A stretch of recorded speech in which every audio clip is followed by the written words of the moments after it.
If we take a look at pound USD was slowly rolling over to the downside, but again, still in that corrective behavior. So that tells me that there is still room to the upside for pound. There's very much still room to the upside for pound, because this price action isn't normally sustainable. When we do move in this corrective behavior, of course, it's difficult to tell exactly when we're going to break out, but this is normally price action that is getting ready to turn around. The only thing I don't like about pound is that we have broken through this low here, which was a pretty strong support level and gave us that swing high. So we had the low, high, higher low, higher high. So we had that bullish structure in place, and now price has gone and broken through that. So that's a signal to me saying that, okay, pound USD's broken some structure, probably going to keep selling off in the near future. Now, pound USD longer term is still in that upwards trajectory. In fact, if it goes to the weekly, probably see a little bit better. It's still in that upwards trajectory. So we might just see a bigger pullback before price finds its feet again. So that could very much be the play. But because of that breaker structure we just had recently, I do think we're probably going to see a bit more downside. But first, I'm looking for that pullback. Which does look good to happen because of all this corrective behavior. Again, in terms of the buy, you do want to see price break outside that channel first, and then look for your pullbacks afterwards, because now that this support levels turn resistance, this is very much an area which could sell off again. So we could come into this area, reject it, and then have another sell. So that could be turned into a short-term intraday opportunity. I would suggest wait and see how price gets there and then eyeing up some opportunities. But really what I want to see in terms of the buys is something like that. But I am looking for the upside. Similar with Euro as well. If we take a look at USD, that one as well, trading big move to the downside over the past few weeks. Again, with this one, I don't really have a concrete level which I'm looking to buy from, apart from the one all the way down here, which is just very, very far away. So with this one, I don't really have a setup I'm looking at. This was the low I was looking at a couple of weeks ago, but price has broken through that and left that in the dust. So no real opportunity to buy into USD for me anyway, until we start to come back to some of these prices now around 0.588. But I am expecting some retracement. It may look something like this. We find a bit of momentum, push up, and then we continue selling off. And in fact, I'm looking for something similar on Euro as well. The trade I'm looking at is mostly probably going to be a retracement, price to push up a little bit, and then probably sell off at a later date. So I'm looking for something similar on Euro. It's just a pullback I'm most likely going to be taking advantage of, but something like that will look good for USD. And maybe some sales later on as well, but we'll discuss that when we cross that bridge. For now, the market's still falling in this ascending manner. Again, looking for a retracement at some point. Just difficult to say when it is actually going to happen, but that's the move I'm kind of after for USD as well. And dollar CAD trading at big levels. So again, for this one, I do expect us to eventually find some resistance and head lower.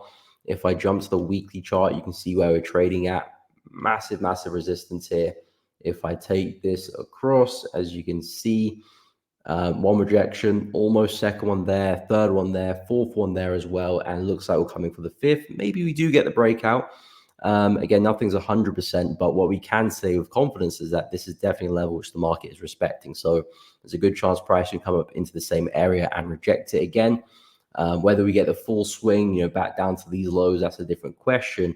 And I doubt many people are looking for such a big swing, especially on a market like dollar CAD, but there is some opportunity for some downside as we approach this price, these prices. So really for dollar CAD, I'm looking at some downside now. I'm not going to look to trade it because I'm already trading Euro, so there's no point in me doubling up on the USD. But I am expecting to see a bit of a dip. Again, dollar CAD's been so bullish, really clean move to the upside. So the market is quite stretched, quite overextended as well. So we're likely going to see some downside at some point, really. It's just about timing that. But yeah, I'm not really interested in dollar CAD, to be honest. I like the setup, but it's just, since I'm trading Euro, there's no point in me trying to look at dollar CAD as well. But for anyone who is looking at dollar CAD, I would be looking at downside. We're coming quite corrective now as well. So it's a market that's a little bit tired, and rightly so. Look at that move there. It's, so bullish. So we're coming up to that tipping point, and I do think some shorts will look good. Probably maybe early next week. I'm not too sure if I'll jump in right now. But yeah, that's kind of where I'm at with dollar CAD as well. And then with dollar CHF, I'm not really a big fan of this one. To be honest, not really a pair which I'm looking at too much, but to me, it looks like we're still trying to push up. I'm looking at this area here for some shorts, and if you can push into that level, I think we can probably see some downside. You can see how corrective price is as well. Look at all that behavior there. Yeah, that tells me that price is really struggling. Short is still to the upside, and if you're intraday time frame, you're probably still looking at longs. Let me actually get to the 4 hour time frame. There we go. Probably still looking at longs, but at some point, maybe next week, we go through that dip. So yeah, I am looking for that retracement. And then gold, and silver. Did see a bit of a dip yesterday, so maybe I'm going to get the retracement I'm after. It's pretty straightforward. The setup I'm looking at 2680. If I can get a retest of that would be absolutely brilliant. And then I'll be looking for some longs on the retest of that level. And then yeah, just looking to see how far I can take it back to highs and maybe a lot further as well. So yeah, very simple stuff with gold. It's just about whether we get that retracement or not. It's looking tad bearish right now, so it's hopeful, but knowing gold, we could just shoot off to the moon at any point, really. But I'm not going to try and force anything. I'm waiting for the market to come to me. If I get an opportunity, fantastic. And then same with silver as well.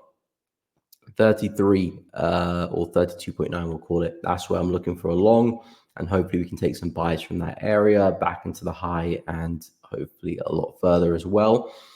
Silver is a lot closer to coming into action. We're very close. I expect us to hit the level maybe today. I'll keep an eye on that, but maybe some entries early next week. But I don't know if we see a big push today, maybe entries late today even. And I'm happy to take them. I know I'm already trading EURUSD, but silver, it's a little bit different. It's a metal. So I'm happy to jump into longs with that one as well. But yeah, silver's not too far away from a possible entry, so definitely keep an eye on that. And again, looking at the higher time frames of silver, this is the weekly chart. You can just see how bullish the market is. We broke through a major high not long ago, so now I'm just looking for that momentum to pick up and keep going.